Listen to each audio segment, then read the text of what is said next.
The first principle in the science of getting rich. Thought is the only power which can produce tangible riches from the formless substance. The stuff, from which all things are made, is a substance which thinks, and the thought of form in this substance produces the form. Original substance moves according to its thoughts. Every form and process you see in nature is the visible expression of a thought in original substance. As the formless stuff thinks of a form, it takes that form; as it thinks of a motion, it makes that motion. That is the way all things were created. We live in a thought world, which is part of a thought universe.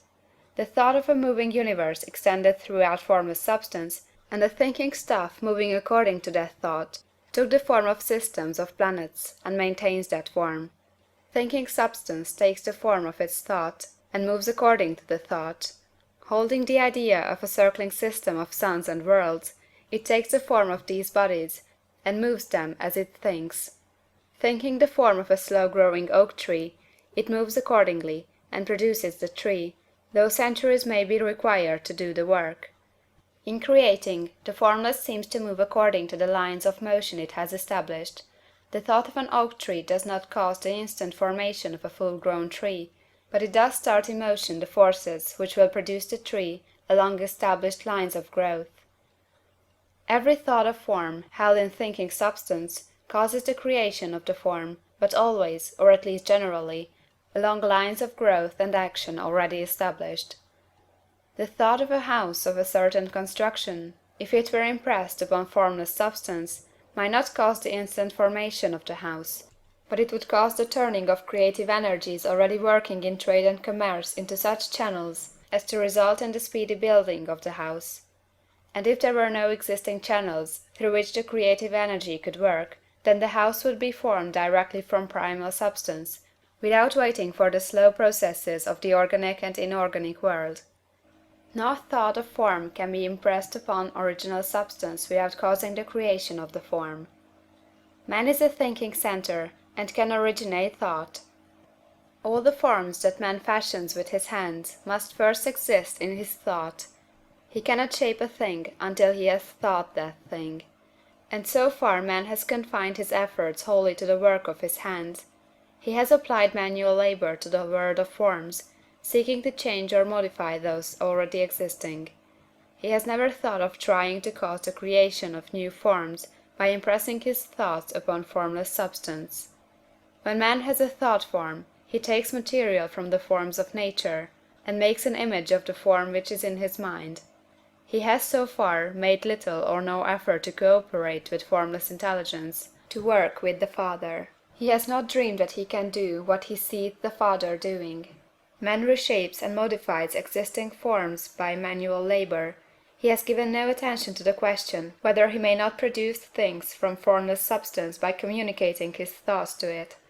We propose to prove that he may do so, to prove that any man or woman may do so, and to show how. As our first step, we must lay down three fundamental propositions. First, we assert that there is one original formless stuff, or substance, from which all things are made. All the seemingly many elements are but different presentations of one element. All the many forms found in organic and inorganic nature are but different shapes, made from the same stuff. And this stuff is thinking stuff. A thought held in it produces the form of the thought. Thought, in thinking substance, produces shapes. Man is a thinking centre, capable of original thought. If man can communicate his thought to original thinking substance, he can cause the creation or formation of the thing he thinks about. To summarize this, there is a thinking stuff from which all things are made, and which, in its original state, permeates, penetrates, and fills the interspaces of the universe.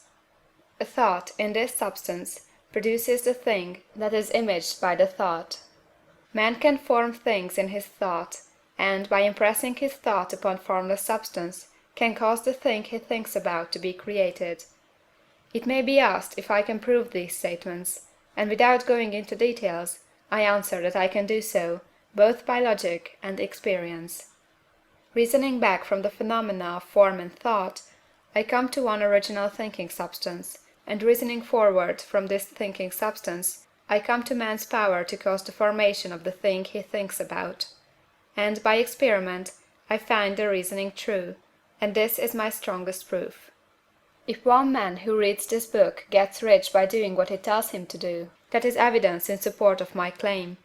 But if every man who does what it tells him to do gets rich, that is positive proof until someone goes through the process and fails. The theory is true until the process fails, and this process will not fail, for every man who does exactly what this book tells him to do will get rich. I have said that men get rich by doing things in a certain way, and in order to do so, man must become able to think in a certain way.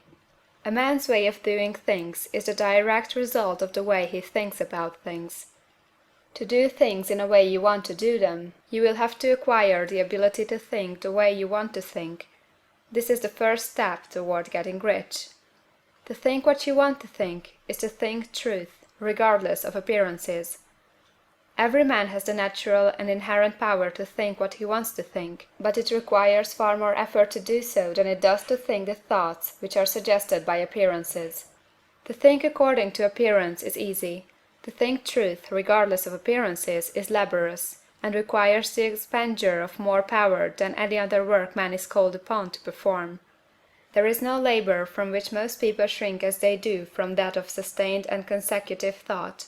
It is the hardest work in the world.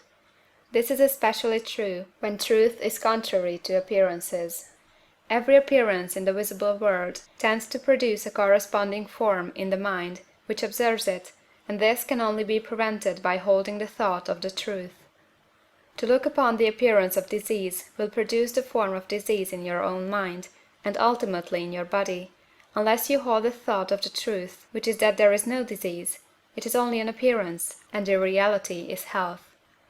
To look upon the appearances of poverty will produce corresponding forms in your own mind, unless you hold to the truth that there is no poverty, there is only abundance. To think health when surrounded by the appearances of disease, or to think riches when in the midst of appearances of poverty, requires power. But he who acquires this power becomes a master mind. He can conquer fate, he can have what he wants. This power can only be acquired by getting hold of the basic fact which is behind all appearances, and that fact is that there is one thinking substance from which and by which all things are made. Then we must grasp the truth that every thought held in this substance becomes a form, and that man can so impress his thoughts upon it as to cause them to take form and become visible things. When we realize this, we lose all doubt and fear, for we know that we can create we want to create, we can get what we want to have, and can become what we want to be. As a first step toward getting rich, you must believe the three fundamental statements given previously in this chapter, and in order to emphasize them, I repeat them here. There is a thinking stuff from which all things are made, and which, in its original state, permeates, penetrates, and fills the interspaces of the universe. A thought, in this substance, produces the thing that is imaged by the thought. Man can form things in his thought, and, by impressing his thought upon formless substance, can cause the thing he thinks about to be created. You must lay aside all other concepts of the universe than this monistic one, and you must dwell upon this until it is fixed in your mind, and has become your habitual thought. Read these creed statements over and over again, fix every word upon your memory, and meditate upon them until you firmly believe what they say. If a doubt comes to you, cast it aside as a sin. Do not listen to arguments against this idea. Do not go to churches or lectures where a contrary concept of things is taught or preached. Do not read magazines or books which teach a different idea. If you get mixed up in your faith, all your efforts will be in vain.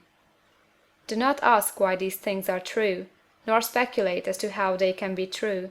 Simply take them on trust.